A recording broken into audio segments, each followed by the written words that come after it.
Mike, turn your games down.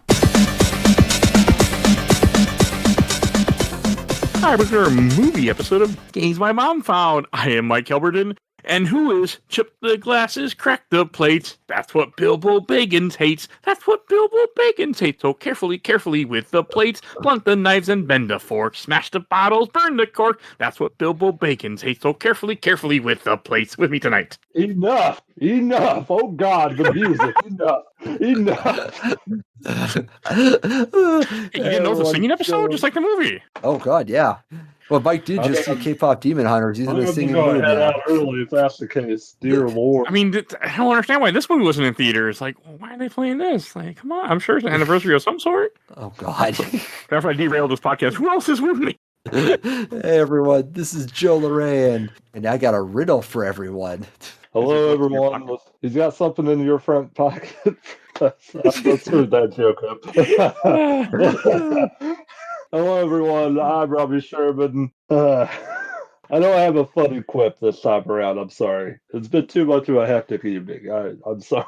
People on the internet. I'm happy to be here though. This was better than I anticipated. Just tell me your 3 Robbies that were condensed into one. Instead of 3 movies, you were just one movie. You can just be that. Yeah, I mean, I'm glad this movie will be over with sooner than later too. Thank God. Yeah. So, for some reason, we are here to talk about The Hobbit, the 1977 film based on The Hobbit, written by Romeo Mueller, directed by Arthur Rankin Jr. and Jules Bass, and produced by Jules Bass, Arthur Rankin Jr., production companies Rankin Bass Productions and Top Crafts Limited Company, and came out obviously in 1977. I mean, you know, not too long ago we did talk about the Lord of the Rings movie, and somehow this is better. It is better. I think. I think it's the animation. I think really helps itself better here. I like a lot of the designs in this much better than what we saw in Lord of the Rings. You know, It's it's not bad. I mean, so I always like to start these off in memories. So before, I'm pretty sure I've never seen this movie before, maybe bits and pieces on like when Cartoon Network was advertising it or something of that nature. But supposedly in high school, so I was telling my friend, I'm like, oh, hey, I'm watching the Hobbit for the first time. He's like, I know you've seen it. I'm like, no, I haven't. He's like, I was with you when you saw it in that freaking study hall hour we were in together. And I'm like, I have no memory of this. But supposedly I've seen it once. No idea. No memory whatsoever. And Joe, what's your history with this movie? I know I have seen this movie at some point when I was a kid, probably in school. I can't remember the exact moment, but I definitely remember seeing this because I know we don't want to make this a singing episode, but I definitely remember these songs when I was watching this again, especially the opening with the Through the Misty Mountains song at the beginning there with the dwarves. And Rob. I think this might be the first time I actually went through the whole thing, because the only memory I can even moderately recall with this movie is seeing that was popping up on Cartoon Network and thinking that was ugly as sin and I wanted nothing to do with it. I do kind of like it now, and I actually appreciate its designs and what it's going for, and I think it's respectable, compared to a lot of its contemporaries from around the same time, but I don't have a strong connection to this film. My Lord of the Rings loving father, he is not fond of any of these animated films. I'm sure the music has a lot to do with that. In fact, the music was not good for me. It never stopped. I mean, it's endless. But I don't even know if I knew that, like, when I was a kid. I very specifically remember as a child being like, no, I don't want to watch that old ugly thing. Like, why are they playing that on Cartoon Network? That had to be like 2001 or 2002, I bet. I felt the same exact way when I was that age. When that was on Cartoon Network. I'm like, this is stupid looking. This is ugly. Like, it is still ugly, but it works. And for some reason, the songs, actually stuck with me. And I found myself enjoying this movie. It's not a good movie, but maybe a good kids movie. For 1977. The adaptation of The Hobbit we've gone. I'll say that.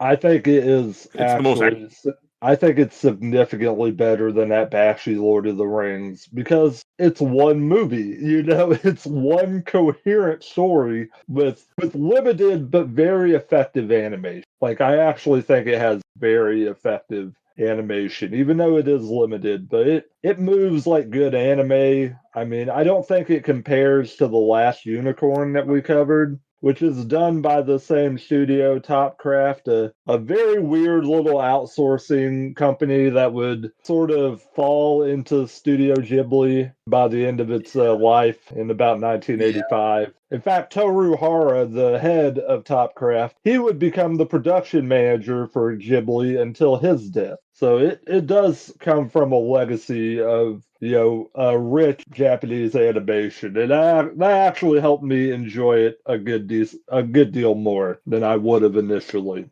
a few years ago. That helped me too, knowing that the animation, like what it was, that it was done by a good company. I mean, to me, it's just funny how it was cheaper to outsource this and make it yourself in America. I find that kind of hilarious.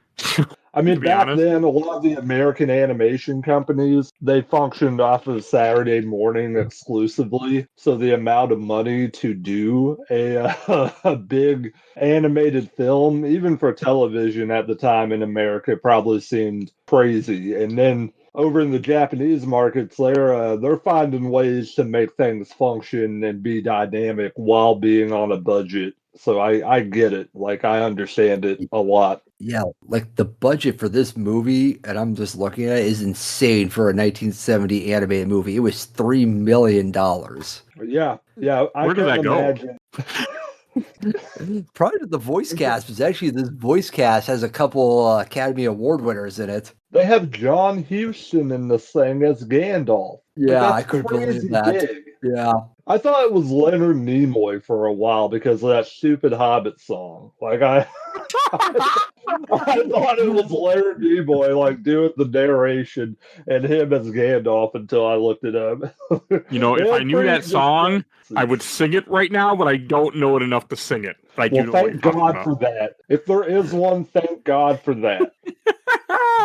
I ended up really liking the music in this. Actually, like I thought it was fun. Like, this was actually a fun little movie that, had I been born in the '70s, I would have liked it. It's also not a bad adaptation of the book either. I haven't read Hobbit for a few years, but it's really not a bad version. Like, it's more closer than the fucking live action movies. We got 3 of them. Yeah, God. Oh my word! The Hobbit. I was watching this. Go ahead. And I told my wife, like, okay, this is where the first movie ends. And my movie ends. I'm like, this is where the third movie goes. And she's like, how? And I'm like, good question. And she's seen them too. So live action movies are a mistake. I mean, I liked them when I saw them in theaters. I have not seen them since theaters, and I am very curious to watch them again. I told myself at some point I'm gonna cover all 6, but that hasn't happened yet. I have to take all 3 of those Jackson Hobbits and cut out the nonsense and make myself an edit that is the movie, not the nonsense. I mean, there's just so much nonsense popping up in those things. It destroys the... You need interracial love story. I actually have no idea what you're talking about. I can leave at the end of the night, not something I have to come back to 2 times. So that's what I need. It's like, that's what makes this movie kind of special in its way, because it understands the source material. The Hobbit is a short book. It's more aimed towards children.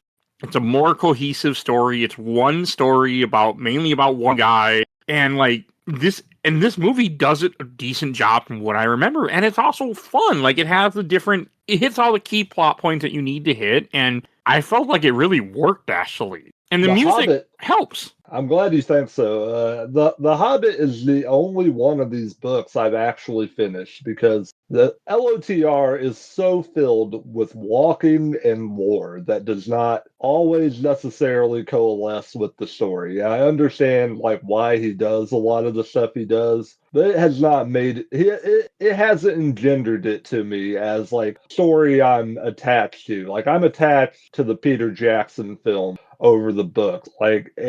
But The Hobbit is a perfectly contained story, and I love it for that. And I've read it several times because it's satisfying to get to the end of it. It does not feel extreme, like in the amount of time commitment I have to go through with it. And the character beats, they do a pretty decent job of getting every character beat right. Also, like, I know we talked a little bit Lord of the Rings before, but like, how much of this was like in developmental hell a little bit because of copyright issues, because they thought it was in public domain, but it really wasn't. So they were fighting and didn't want to pay. Yeah. That's Rankin Bass for you. I'm pretty sure most of their properties are based off of stuff that's public domain. It's cheaper that way. Yeah, that's why they did the things they did. If it wasn't public domain, then they could say that it was probably cheap enough that it would be close to public domain.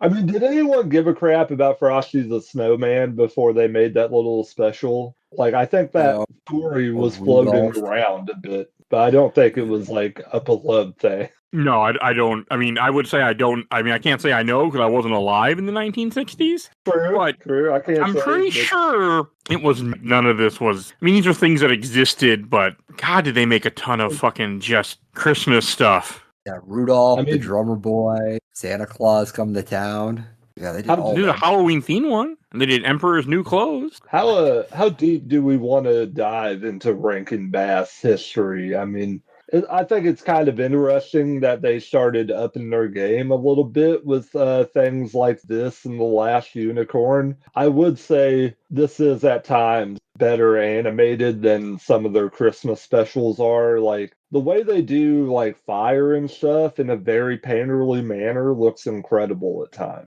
I mean, to go back to like some of the animation in here, like I thought it was, to me it was good for 77. I don't watch a lot of 70s animated films, but to me this felt like, I mean, it's ugly, but that's what they're going for. Ugly as in the character designs. I think the hobbits and the dwarves and the elves are just ugly, but it's by design. I hate the way the elves look. I mean, I absolutely think they're just wretched little creatures to look at, and they don't make elves. Yes. Yeah, awful. Yeah. But they're supposed to be, I'm assuming. Well, I mean, the elves are supposed to be like the best looking thing in the entire Yeah. But these are the evil elves. No, I view it as this is being told from like Bilbo and the dwarves' perspective, and we know dwarves just by virtue hate elves. That's fair, and them. I mean, Elrond looks good, but Elrond is also nice to them, where the other one is not. So that also, I feel like, makes sense too. You know what? I'm all for villains being attractive. Okay, I want my villains to have a little charisma. You know, I don't want them to have these scrunch faces that these elves do in here. But I would accept the excuse that we are supposed to be looking at them from the perspective of the dwarves and Bilbo. That's a good way to put it. I mean, that would make more sense because it is him telling the story, essentially. Yeah. So that fits a lot better because everything is ugly in this. Like, the trolls are ugly, the goblins are ugly, like, fucking everything is ugly. Even the dwarves are ugly. Well, the dwarves look like they're from Snow White, which wasn't on purpose, by the way, I found out. So yeah, they were inspired, in quotations, by Snow White dwarves for these dwarves. That leads us into another bit about this movie. The inspiration it takes from Disney and the conflictions that Tolkien had about Disney and the way he took fairy tales and made them sanitized for a general audience. I think this movie is kind of sanitized for a general audience in a certain way, but I also think this is a little ballsier than a cute Disney look. Like the dwarves are very obviously inspired by the Seven Dwarves on a certain level, but their line work is not smooth and bubbly in the way those dwarves are. There's a little bit more grit in a certain level, in a certain way. No, that is completely fair. On top of that, I wouldn't say this is that sanitized because this is pretty accurate to what the book goes through. I mean, maybe a faster version of it, but because even in the book, there isn't a whole lot of murder because the trolls don't kill anybody, the spiders don't kill anybody. It's all they get captured and they get saved before bad shit happens. But also, wouldn't you say the folk rock soundtrack is a certain level of creating charm? You know, that wouldn't necessarily be there in another type of adaptation. I don't even remember that, and I watched this movie yesterday, so I don't know. But the music to me felt fitting. I mean, I'm just saying, like, there's large portions of this soundtrack that is just like a guy on an acoustic guitar singing the lyrics. And I think it's specifically meant to evoke like 70s AM soft rock on a certain level to make to make the viewer feel as if they are within the cozy reign of a 70s soft rock type of arrangement. Like, It's funny. I see a little bit of cynicism in the music, okay? That's all I'm saying. No, that's why. It's funny you say that, because I actually love 70s soft rock, so maybe that was another reason I was like, oh, this is good. So I'm partial to a little bit of it in the right mood. How do you feel about this soundtrack, Joe? You're kind of the wild man out, the wild man out. Yeah, I'm curious. It's definitely a more interesting soundtrack than I would have done for like a Hobbit or fantasy movie. But I think everything that works for it and against it. On one hand, it definitely makes it stand out, but then also on the other hand, I feel like at times it's one of these where it works for it, but it also feels out of place, and it's just like this weird conflict that I was having with the movie the whole time. But I think overall it works good. We're talking about the music. We remember the songs, good or bad. So I think it does do its purpose. I mean, it makes me think of like stuff like John Denver with all these Tolkien like verses. Oh God, yeah, I can totally see that. Yeah, I see that completely. John Denver, maybe a little Gordon Lightfoot is in there. I could definitely hear echoes of "If You Could Read My Mind." I definitely felt a whole ton of 70s soft rock influence, and it felt like it felt pandering to me. It felt like this is the obvious thing you would do in the 70s for such a thing to make it appealing to kids and teenagers. Yeah, I mean, I get it. I do agree with you. It is pandering, but also, I mean, it was the 70s. That was especially animation at that time.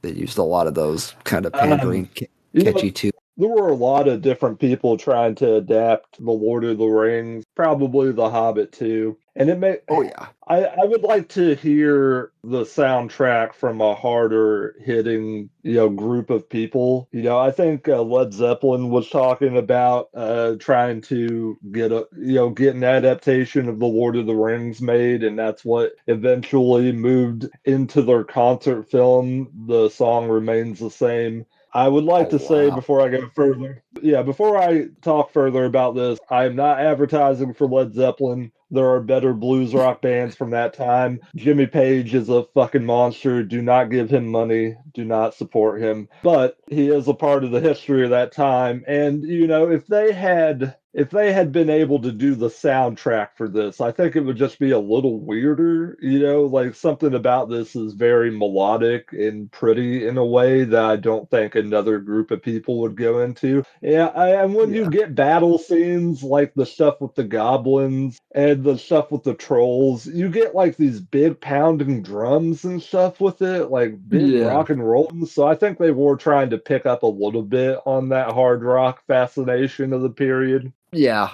I agree with that too.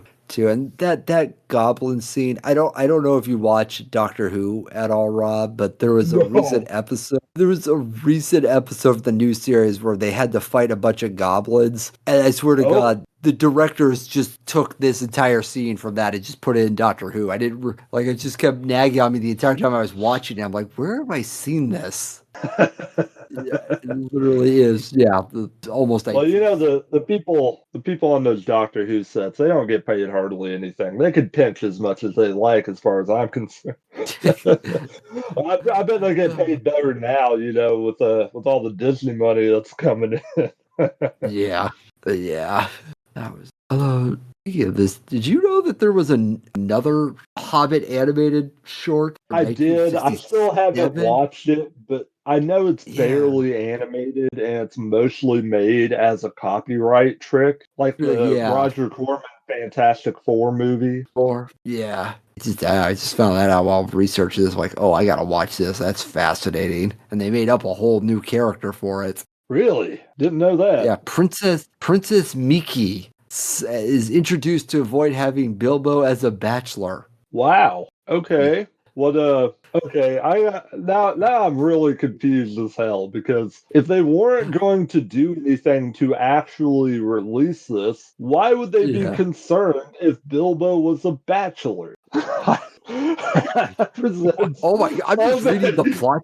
I'm reading the plot description for this animated movie. I'm watching this afterwards. A dragon named Slag. Oh, What did I okay. miss? What? Oh man, you missed So you missed a whole bunch of fun. yeah, so Mike, there's actually a older version of an animated version of the Hobbit from 1967 that was basically just made as a way for the company to not lose copyright. And I'm just going over the plot summary, and this thing is fascinating. Like, make up whole new characters. What the fuck is this? All they right, wanted to make 11 minutes and 42 seconds. Yes. You know what? They wanted to make sure Bilbo Baggins was getting his Baggins in because let me tell you, they gave him a princess to be married to. Hey, it's on YouTube.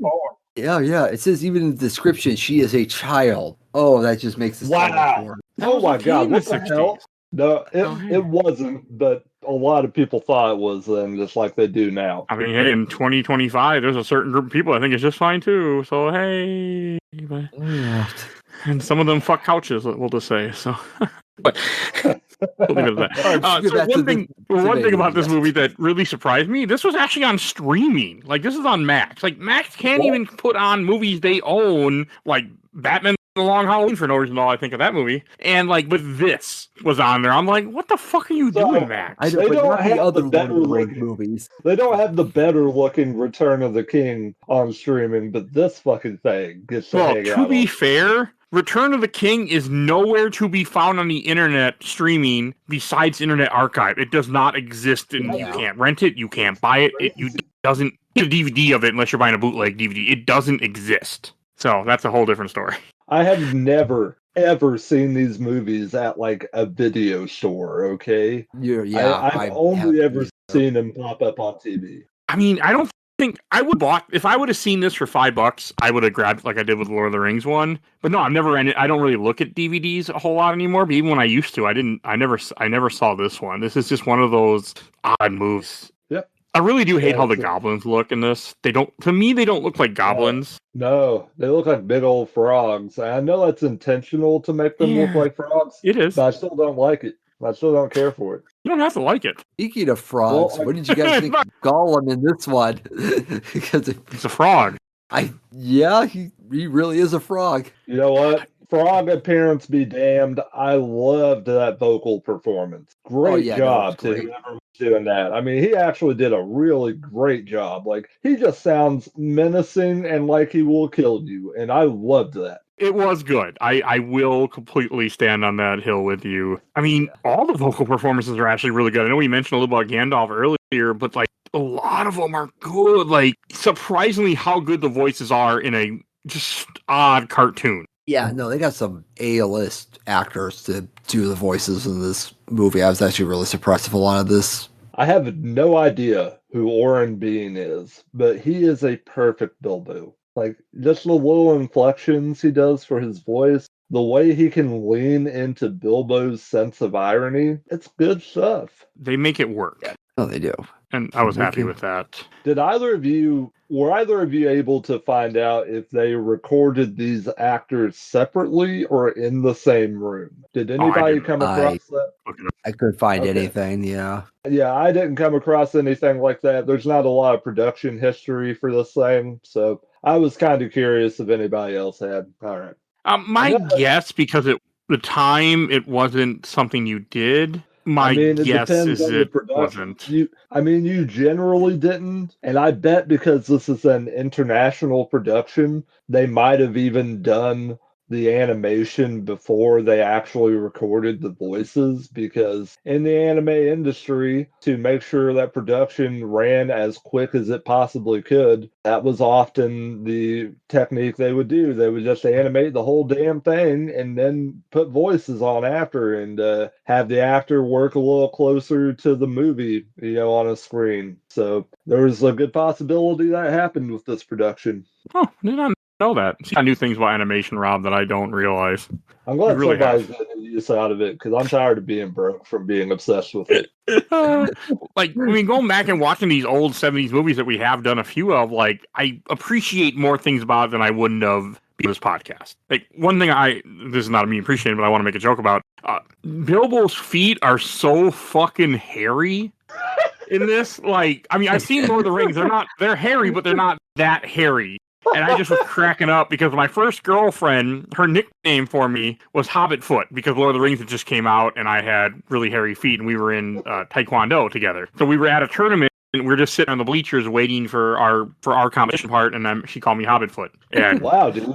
Taekwondo, that's bald. I don't know. I was an ATA, American Taekwondo Association. I could have gone farther, but I left. But I wouldn't say it was that ballsy. But I was good at it at the time. So... but that was just one of those funny things that I thought about when I saw just how fucking hairy his feet were. I mean, I felt like the troll thing went differently in my memory, but when I was looking up stuff, it said that it was actually accurate that Gandalf came and he's the one that kills him. Because I thought it was like Bilbo had tricked him to keep talking and then they just waited too long. But maybe I'm wrong. I can't remember what happened. You know, when I read the book... Oh, go ahead, please, Gio. I was going to say, I forgot how much Gandalf saves his group throughout this whole adventure. It's been a while since I've read the book, but it's just like, oh, Gandalf again, and there's Gandalf. Okay. And he just leaves randomly, too. Yeah. Okay, watching this movie made me realize Gandalf is a fucking prick. Like, he will just leave out of nowhere and not say a word to anyone. You know, it doesn't matter. Like, even the dwarves are just like, yeah, he's a wizard. He can take the bus whenever he likes. Who cares? Don't worry about it. Just go with it. It's like, no, he should be there all the time. He literally helped, start this entire adventure. And he does have some genuine responsibility towards these people. And it's very funny to me how often he just leaves and then shows up and it's like, oh, hey, I didn't realize things have gotten that bad. Let me help you out here. Like, it feels very irresponsible of him. And then it leads to a war at the end of it and like, where's Gandalf? Yeah.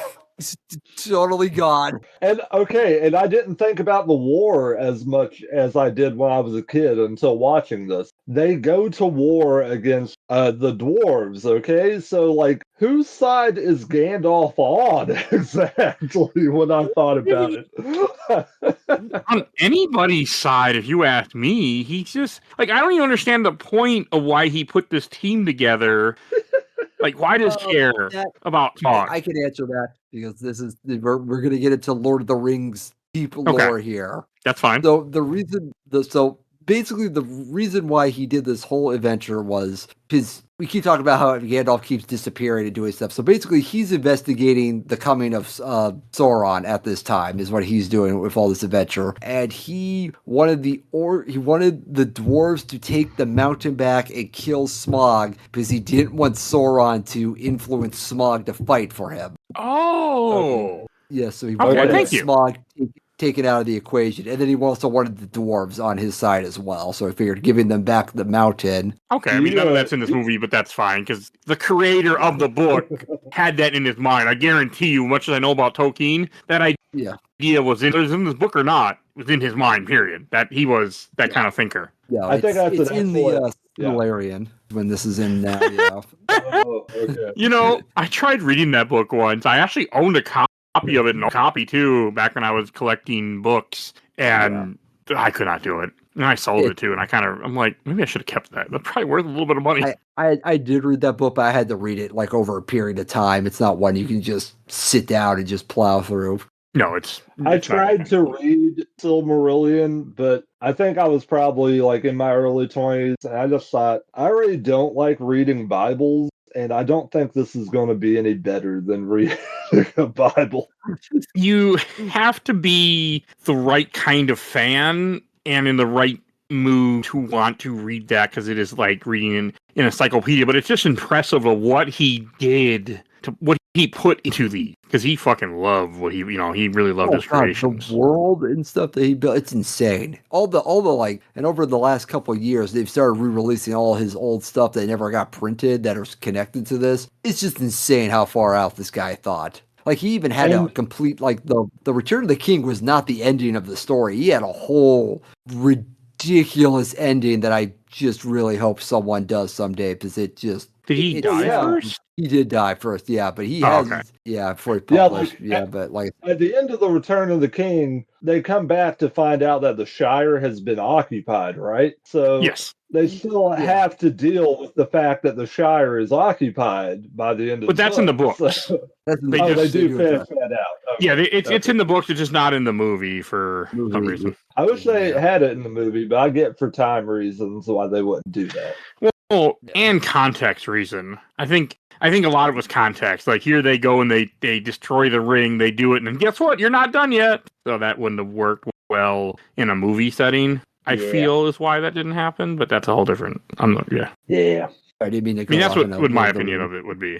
Lord tangent there. That's why it didn't happen. No, I'm happy you did it, but I also you could see why I think Gandalf is an irresponsible friend. Like if you're just looking at the movie. I'm not arguing. Yeah. He does that a lot throughout the whole Middle Earth saga. He'll just come and go. I mean, he's like a guy who has a sidekick, just going off for hours at a time or something. Like, I'll be back. Don't worry about it. It's okay. I got a work thing to do. It's fine. Hilarious. I mean, with the other extra thing, it kind of makes sense why Gandalf's also trying to have them do it on their own too. Yeah. Like he wants them to achieve this. I mean, why he brings in Bilbo as the guy, I don't really know, but it works. Yeah, it's never really been told either. Yeah, okay. Well, I don't know why he brought Bilbo in as a guy, because Bilbo's a patsy that will go along with whatever the hell he's being thrown into. Like I think it's Thorin who speaks right over him when he tries to say, like, I'm not quite sure about this whole adventure that we're going on. Thorin's just like, yeah, he understands the term. He's perfectly fine with them. They're perfectly reasonable terms. Like, it's really funny, actually.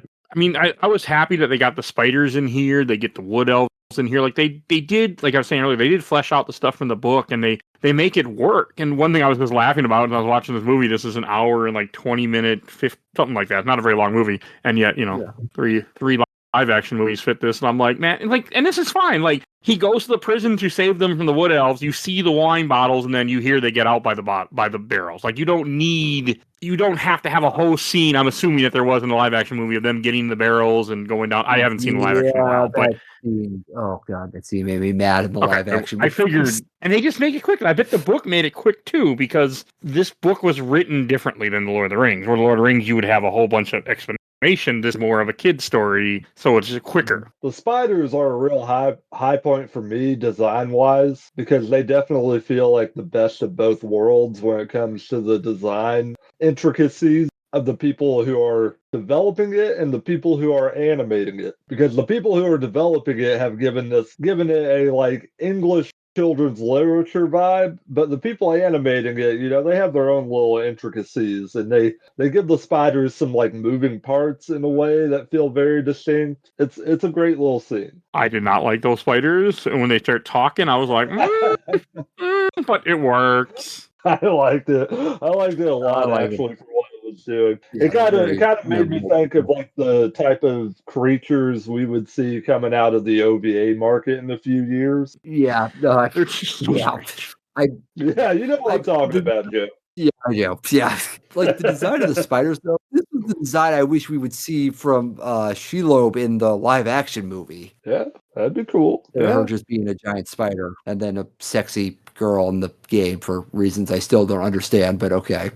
There's a sexy spider girl in the game, you say? Shadow of War, the second Shadow of Mordor game. Apparently, Shelob is a sexy spider for some fucking reason. Huh. Yeah. Well, I haven't played it yet. Never going to think about that ever. So yeah, sentence I bet you didn't expect to hear. No, the spiders. I mean, I think the spiders is when he gives his. I like how he named his dagger Sting. They put that in here, and I did not remember that Gandalf got his sword from this book, so that was kind of a nice reminder for me, because I know the sword Galadriel. Oh, funny thing happened to me. I was at Spirit Halloween today, and I almost interrupted this conversation because I felt like being a jerk. This guy was talking to his girlfriend, and I think I didn't catch it, or I would have butt in just because. But I think she said that she was able to name like one sword from Lord of the Rings. I think it was Galadriel. And he's like, "Well, can you name any others?" And I was so tempted to knock in because I could. I did not. That would have been a dumb. I'm like, we're like, what the fuck are you doing? Like, I don't know who you are. I don't just wanted to cut in. I wanted to join your conversation. I just watched the Hobbit movie. Do you want to hear about it? I have a podcast. But no, I didn't say anything. But I thought about it. I walked away and laughed to myself. But yeah, I do like it that the sword is in this movie. I mean, the Eagles are in this movie. So much stuff is in here that plays a part in Lord of the Rings, which is nice. The Eagles are awesome. I love the Eagles in this. They really benefit from the animation, and they look pretty good. They don't look too cartoony. They have just enough weight and dynamics to make them feel not silly, to make them feel like they have danger to them. Though it does just add to the running joke of that the Eagles solve everything in this series. I mean, they do. To be fair, after Gandalf falls down, you think he dies, and he even tells them, "Fly, you fools!" They go, "We forgot what Gandalf said. We're gonna go walk away and get." So, do you all like the wolves they had? I thought they were good. The wolves are good. Yeah. They're bad. Yeah. Yeah. I like the coloring. I think it looks really good. Very striking. I mean, I feel like that $3 million was not paid. I feel like not even $1 million went in studio that actually made this movie. I'm pretty sure. I mean, animation is decent, good, but I feel like they probably didn't pay them because, like, when I was reading watching a thing, they were like, "Yeah, the reason they went with Topcraft is because they were cheap." I would imagine that Topcraft maybe got about a quarter of the budget at most, because the amount of development that they put into this movie on the Rankin Bass side, it seems pretty extravagant. Like, it seems pretty intense. So I would maybe if they earned about half a million off of that, and that's not even covering expenses. That would make sense to me, because they put in a crazy amount. Like, they went through all this stuff, dealing with the copyright issue as well. So I bet that probably hurt their budget on a lot of levels. That's a created your own created issue when you. Yeah, true, but I mean the whole public domain thing. I mean, that could have been solved real quick. You just, here's some money. Can we make this movie? Yes, you can. Okay, cool. We're done. It wasn't public domain. It wasn't old enough. Although, to be fair, the Tolkien estate was known back then for being super protective of the property. Oh, okay. Never mind that part. That I did not know. I can believe it. Oh, no. They would. I did not. I'm not sure they were happy with the Bakshi one either. I mean, I think there was moments that they might have felt were good. Speaking of, I don't think anybody was happy with the Bakshi one, to be fair. No. I will say the Bakshi one, and I wanted to make sure to point this out, the Bakshi one does have dramatic moments that are sold better with better animation. Because, there are a couple of moments in that Bakshi one when people are getting hurt, and they're doing this intense rotoscoping to make the actors, feel like they're part of the character. That stuff is incredible when they pull it off. And I don't really think any of the dramatic parts of this movie get the same attention. The bedside chat with Thorin before he dies, it does not have the same weight to it at all. No, and that's all true and fair. I mean, part of it is that this is a different type of book that is based off of, so there is that too, where Lord of the Rings is a much more adult and a much more sad story. Because, in this story, yes, the dwarves die in the book. I don't think they all, not as many, kind of deserved it. All he had to do was give them some of his gold. And pay them, and then they could all fight the goblins together, which they kind of do, but at the same time, it's like, he didn't need to. He caused his own problems, because I think in the book, the dwarves' army doesn't even show up. It doesn't. Okay, it's just these 12 dwarves are going to fight all these men. Yes, you have a fortress, but I guarantee you a fortress without, 12 men can only man so many weapons. You're not going to win. So Bilbo takes home a donkey's worth of gold, okay? That was all they needed to give the people of Lake Town for it to be cool, They could have just packed up a couple of donkeys and it would have been fine. That treasure went on for miles into the caverns, it's not that hard. It really shows how greedy the dwarves are. It's the principle. When you're rich, you got to keep all your money. You can't give it to people. You gotta hoard it. I like that they point out that the dragon has been gone for a week when I think that he's only been gone maybe a few hours by that point. Like, I don't think they've been gone. Like, they haven't been there in that little cavern that long, have they? I mean, yeah, it feels like they were just in there for like a day at most, but yeah, it is supposed to be like, because time makes in Lord of the Rings, like a lot more time passes than you think. Like, for example, like, in the Fellowship. Like, what the hell are they? Yeah, okay, go ahead, please. Sorry. I always thought that Gandalf was gone for like a week or two when he runs off to go look at the books to find out about the ring, when in all reality, he's gone for like, what, 13 years or something? Yeah, it's ridiculous, yeah. So yeah. Really? That's all I want to say. Yeah, he's gone for a while. Okay, yeah, it's been a long time since I've tried to read those. But I really didn't think it would be a week because, I mean, they haven't had anything to eat. You know, they're extremely weak after dealing with their journey. Why would they spend just a week in there just fucking around with their gold like they're Scrooge McDuck? Like, that feels a little crazy. But these are also dwarves who are lusting after this treasure they've finally gotten, so that might be part of it as well. I mean, and they're not the smartest dwarves either. No, they're no, just they're very focused on one thing. Yeah. I mean, not to mention, look at how many bad decisions they make throughout this movie. They get caught by the spiders, caught by the trolls, caught by the goblin elves, caught by Smog, pretty much. Like, they get caught by everybody. What is your business? I love That Smog. business is ours alone. Great. That worked out well. Yeah, you know, the Smog dragon with, like, the cat-like face, pretty cool. Wasn't what I was expecting. Same. I like it how he was kind of a chubby dragon. They didn't go for the super slick. I mean, he looked like a dragon who just sat in his hoard of gold all day and doesn't really go out. I mean, he's supposed to just be pretty much like sleeping, right? It's kind of like where the whole idea comes from, that he's a dragon, he just sleeping there forever and hasn't eaten like a decade or something. Yeah. He doesn't need to eat. He's fine sleeping it off.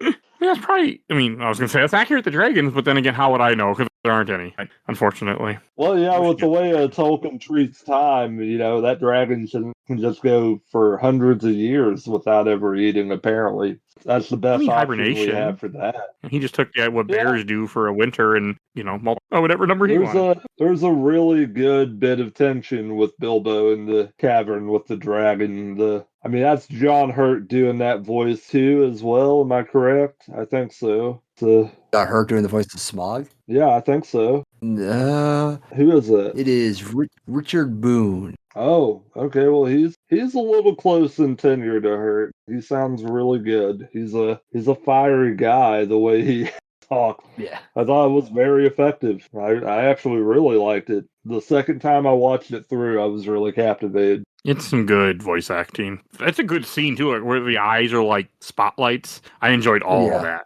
I was impressed. Surprisingly impressed with it. I was like, this is not bad. Like, and then unfortunately, YouTube had to show me the scene of Benedict Cumberbatch doing the mocap for Smog in the live action movies, and I could have done without seeing him laying on his stomach and like clawing at the ground and talking. I was like, I didn't need to see that. No, you did need to see that. And you need to show Tiffany too. The YouTube guy's like, hey, I get another chance to show this ridiculousness to you. And I'm like, what? I'm like, oh, I did not need to see that, guys. Like, it was just stupid.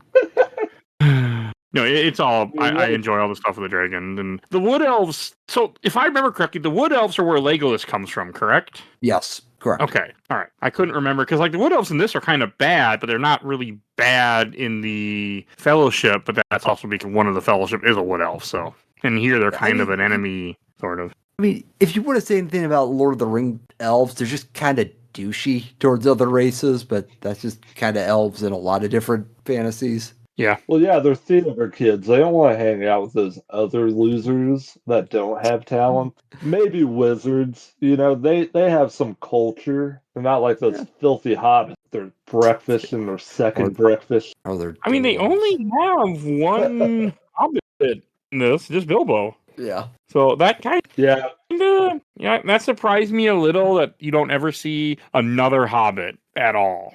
Does Bilbo have buddies in the original book? I can't remember if there's ever any. No. Okay. But there's a town. You think they would have drawn someone else while they're walking through the town? That's all. I will give the Bakshi one the point of having like the full Hobbit town being shown at a few points, and they actually have the characters running around in fairly full animation. I will give it that very particular point. Well, to be fair, when you do a lot of coke, you can stay up and work a lot longer than normal. So hey, I mean, I don't know. Okay, look, I think if there was a guy doing coke, it was probably Bakshi because I think everybody else was making too little money to worry about that shit at the time. it's the '80s. Coke wasn't Well, as expensive. It was the '70s. Yeah, Coke was it's the cheaper, I'm pretty 70s. sure. Yeah, that Coke, you could just Coke's buy cheaper. that off. Yeah. It doesn't have its big Even like that, splurge where it get way more. I know a lot about drugs, by the way. I don't do any drugs, but I'm highly educated about drugs. hey, it's only a And matter Mike of time. I believe in you, Mikey.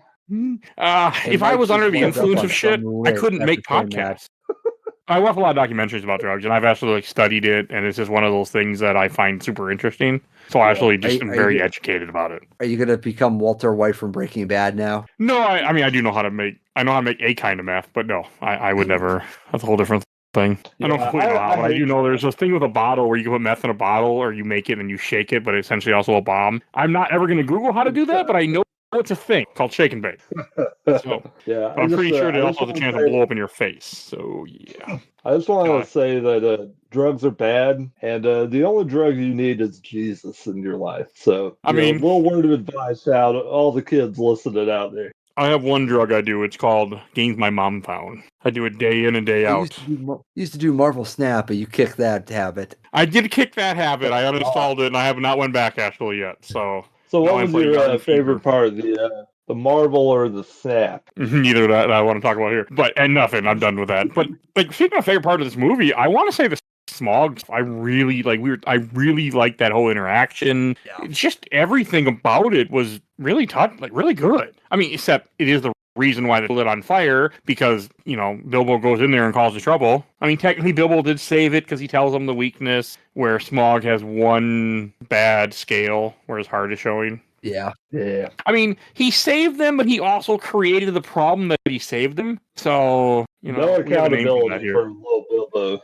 Hey, he just I mean, he didn't followed in Gandalf's purposely- footsteps. I mean, Gandalf is the one that caused all these problems because I feel like Gandalf could have done something to defend the town from the dragon. He's a fucking wizard. Could have done something. He's not even around. Fuck Gandalf in this movie. I don't know the rules of wizards, but Gandalf's like, I can't interfere in things. I'm like, okay, what about Lord of the Rings where you interfere in a lot of things? But he can interfere. But then he'll go ahead and fight a Balrog. So, You know I'm what? not really sure Gandalf- what the rules are here.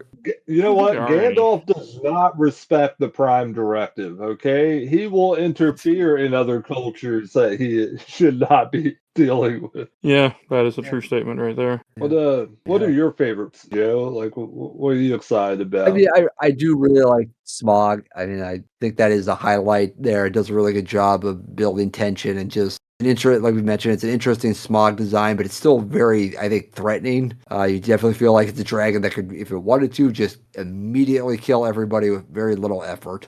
Oh, I do want to say I really like the song, like that opening song that I sang for this episode that threw off the entire recording almost. I really like it. No, A couple grew on me. That's the best I'll give the songs. Like I mentioned earlier. I think the soundtrack is a positive and a negative, as it definitely helps it stand out, but it also at some points maybe makes it stand out for the wrong reasons in some cases. But overall, it does the job. I mean, how many movies do you know start with "What does Bilbo Baggins hate"? How many movies do you know that start off like that? Only one. None. And I think if the live action movie had that, I would have liked it a lot more. I mean, to be fair, the book starts off pretty quickly with him being upset because the dwarves came into his house and start eating all his food and stuff. I mean, he goes on in good detail about that. And as an adult, I'd be pissed too. I'd be like, what the fuck are you doing eating my food? Like, what are you doing in my house? Like, I want to be alone and smoke. What are you doing here? Like, I get it. Yeah. I get it, Bilbo. As a kid, I didn't understand. As an adult, I'd be like, get the fuck out of my house. I wanted to go back doing nothing. Get the fuck out of here. I get it. I don't want people in my house either, Bilbo. I mean, Bilbo is a little childish in a certain sense. Like, I think there's a small analogy you can make for the parallel to a child's need to develop confidence for themselves. And that's part of what helps The Hobbit become a, perennial children's story. I see that. That's a good way of looking at it. Isn't it? Oh, and we should talk about Personally- near the end of this movie how they show you how to do the Battle of the Five Armies. Correct? You just draw a bunch of squiggly line circles and watch them go around each other and go, oh, look, that's the battle down there. I mean, I And then think the do a book close does up it. of the main characters real quick, the monologue. I mean, the book is quick too, from what I remember. Like, it isn't a whole movie's worth of content there. Oh no, it's a quick. It's. I think it's on like 200 pages. Or the book, if I remember correctly. It's a. Well, yeah, but like the Five Armies part is not long. Like they talk about it, but not a lot. Because I'm pretty sure that Bilbo gets knocked out at the very beginning of that fight. I could be right. Like I said, it's been a long time since I've read that, but I thought he gets knocked out and then he wakes up like right at the end. In the movie, he even says that he got knocked out, Yeah. but he just put the ring on. The ring does cause a lot of trouble later. I'm also pretty sure he doesn't leave the ring like in his house. I Yeah. think the ring is slowly poisoning him over time. Yeah, he wears it. Yeah, it's not in It's a a little little container like. He's just This wasn't going for all the evil that like this wanted to be a happy story with a happy ending, not now Bilbo has Yeah. a drug addiction to a ring, So and all the money so he can stay at home and enjoy his addiction because he doesn't need to work anymore. So, the movie didn't want to end like that. Is this around the time of Dare? No, Dare is in the 80s when we have the drug against war, or the drugs won. No, I think that is the undertone they're going for. Like, if you pull off something amazing, you too can become a wealthy drug addict, children. I mean, hey, it works for some people. You can grift and steal everybody's money. You just got to get away with it. That's how you got to run. Once your term is up, you just got to go to Argentina, maybe. I heard people done that before. Bilbo would translate into a Manosphere type guy a bit, if this was made a little later on. I mean, he has no bitches in his life, right? Like, no women at all. No, he doesn't get married either. So, and also, I didn't realize how many years are in between The Hobbit and then the first Lord of the Rings. It's a long time, what I remember. By the way, people, don't say the B word too often. I'm using it for comedic effect. Come on, we're all developed enough to recognize the difference. It just depends on the context. All right. Yeah, the movie just ends where, we said that the leader dwarf dies at his bedside from the battle that we don't see. They defeat the goblins. Were there orcs in the movie, in the live action version of this, or were those goblins too? No, they were I can't orcs. tell They changed them. Yeah. Oh, okay. There's a whole subplot with the orcs. I don't remember. Like I said, I actually have a Blu-ray collection of both of those series that I bought on Black Friday sale years ago with the intention to one day cover them. So this is my version of getting to it slowly. So now, since we're on this, I have to ask: has anyone seen it in the full, like whatever the weird super process? I maybe it's 4K. I don't know what it's supposed to be in, but I've never seen it like in its full resolution. So it always looks weird. Like, I know it's not supposed to look the way it does in lower resolution. You mean the live action movie? Yeah, the live action movie. I'm sorry. I don't think I've seen it in the advanced form. I think I just saw it in its original. Yeah, so I feel like it's forever tainted by the fact that they made them do that, because now, like, you'll never be able to appreciate the film how it's supposed to be appreciated at the basis limit, and it always frustrates me when I try to watch it outside of my other problems with it. It's like, I just keep thinking, like, this is supposed to look better, but I can't access that. I'm sorry. Thank you for letting me go on a rant. It's always a pleasure being on my mom fan. All right. Do you have anything else to say about this movie? Probably not. I pretty much got. Yeah, I'm pretty much good on my end. I'm going to say a couple of things when I do my shelf and stack, but yeah. I know this is going on the shelf 100% for you, right? So, we'll go to shelf stacker box. I'm going to go first. This is going to go in the stack. I didn't hate it. I actually had fun. I mean, I was thinking about watching it twice, but time was not kind to me. I was very, very busy the last 2 days, so I didn't get a chance to watch it again, but I liked it to the most part. Like, it wasn't a bad movie, And it was easily streamable. For some fucking reason, Max has this on and not a whole bunch of other good shit that they... What do I know? But yeah, it's going in the stack. It's a decent movie, and if you have Max, and you just need to put something on in the background, and you've never seen this, and you like Lord of the Rings, it's worth a watch. Especially a watch where you're doing other things, like I'd edited while I was watching this movie. That is perfect for that, because it's for a kid. So, go in the stack. What about you, Joe? Yeah, I'm gonna put this in the stack as well. I think this movie is still enjoyable, especially from what I watched as a kid. I think I may actually enjoy it a little more now being an adult. I mean, like I said, I still think it's the best adaptation that we have of this story. It tells the whole story, doesn't add a lot of needless fluff like other versions of the movie, and the animation's good and in parts. I mean, it's got some issues, but I think overall it's good. But in fact, I would even recommend this to people looking to get into like animation or anime to maybe use this as like a entryway one. I think it'd be a good for that. But yeah, no, I enjoyed my time with this movie. It's a very fair way to put it, because if you look, especially if you want to look at like older animation, this would be a good starting point. It's like the evolution of animation.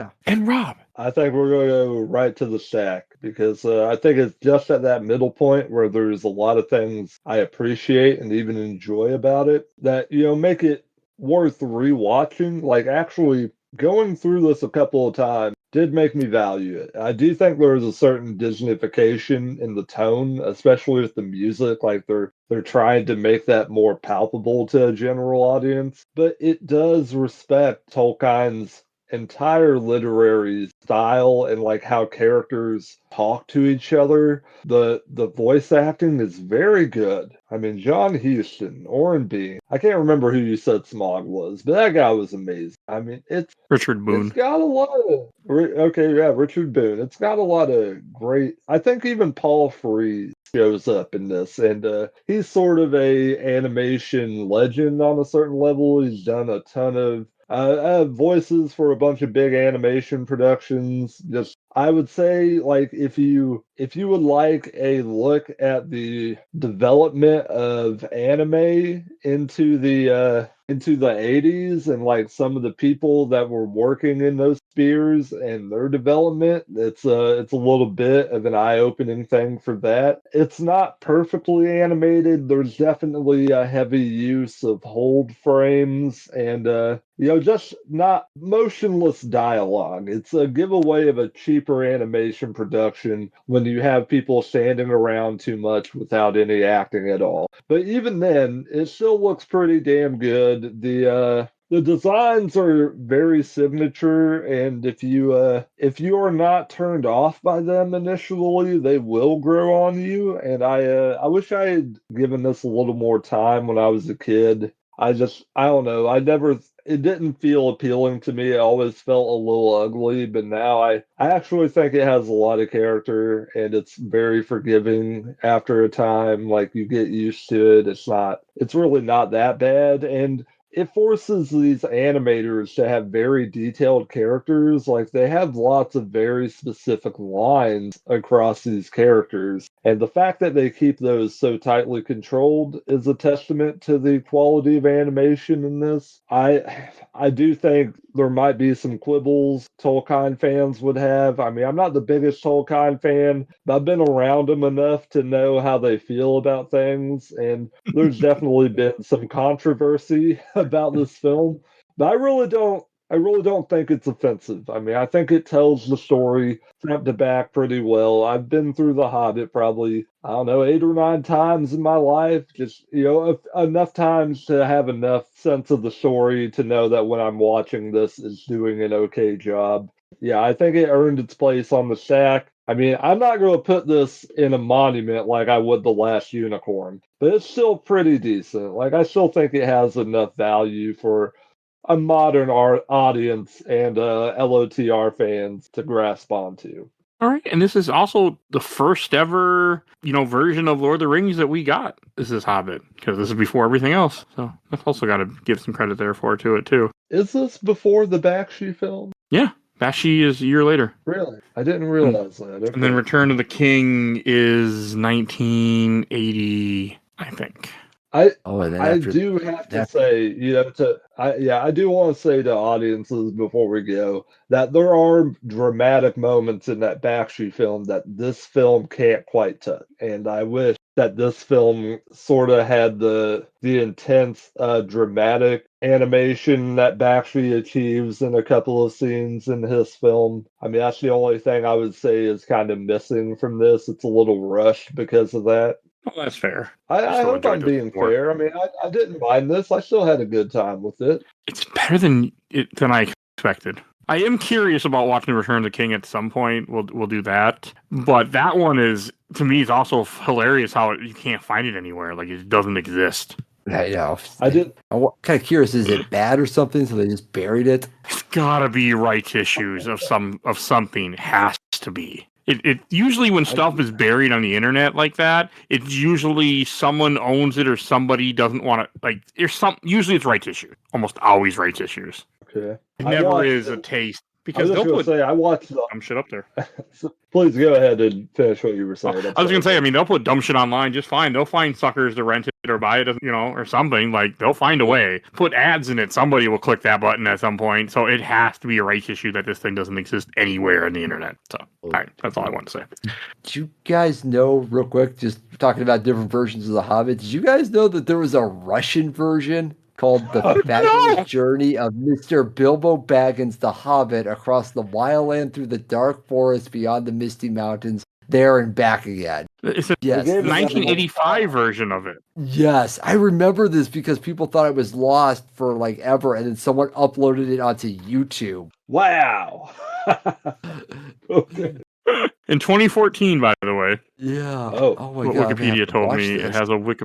I'm gonna see if I can find this if it's still on YouTube. Yeah. Cool. Oh, this would be fascinating. It is on YouTube, by the way, with real English Nice. subtitle. Nice. Oh God, yeah, I'm watching that. I need to see what this is like. And I don't think you should. I'm gonna clicking guess through they it right didn't now. have the rights too for this. I mean, you So- think the USSR cared? What are they going to do? Like, oh, tell the government to sue them. That's nice. We made it because we own everything. So I don't think it worked out very well. I think Putin is too worried about his yachts. Okay, I don't think he's worried about a shitty version of the. I did want to mention that I watched this on the Internet Archive in a version called the Hi-Fi Hobbit, like version 2, and it had really good audio. It said it was taken from a VHS tape from '96, I think. So if you want a really high quality version of that movie, it's on the Internet Archive for you to peruse. I mean, hey, it's not like you're hurting anybody. Like, yes, Max, it's on Max, but it's like not like they're making. I highly doubt that many people are clicking that button to watch this. So who the fuck cares? I don't think you can even buy these somewhere. All right, let's go to plugs. Rob, where can people find you at? People can find me on Spotify and Apple, Conversations with Robbie Sherman. Been having a little trouble uploading, but I got a new Batman Cape Crusader that'll be up there soon, so please look for that. You can find me on Blue Sky and Discord generally. I have a couple of other accounts, but I don't use them for much. Anyways, that's where most of the fun happens. Whatever counts for fun in this day and age. I hope to see you there. Right. And if you enjoyed this episode, there are over 100 episodes of this podcast now, I can say that. We do movies, TV shows, video games, comics, all sorts of content. If you want to hear the rest of our Lord of the Rings content, not a lot, but it's growing, doing the weirdest shit. You can look in the show notes, you'll see those, so check those out. If you want to support the show, we do a Patreon, little dog, you vote in our Patreon poll. We have 1 to 2 polls a month, currently just one, and if you pay $10 or more, I will plug your podcast or YouTube like these wonderful people, Phoebe Stanton, the Let's Play Princess on Twitch and YouTube. And you can also follow her podcast and Nerds Broadcast and check out Zach's podcast, absolutely the best podcast of Work in Progress. They talk about the MCU movies, MCU adjacent movies, and they're currently doing the Alien Predator franchise. So check them out, and you'll hear another familiar voice. Kobe's on that run right now too. So check that out. Also, give a shout out to my awesome intro and outro creator Helena at Hell Hats Free. Follow her on TikTok and Instagram.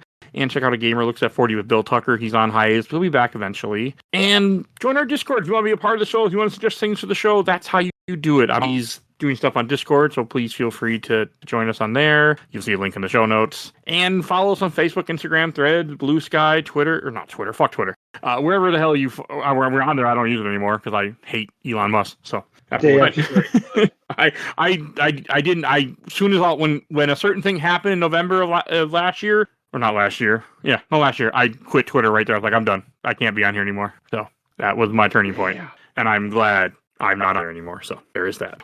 All right. So yeah. And then rate and reviews wherever you get your podcast. I think that's everything I need to say. So we will see you guys all next time. Bye, everybody. Sayonara. Bye.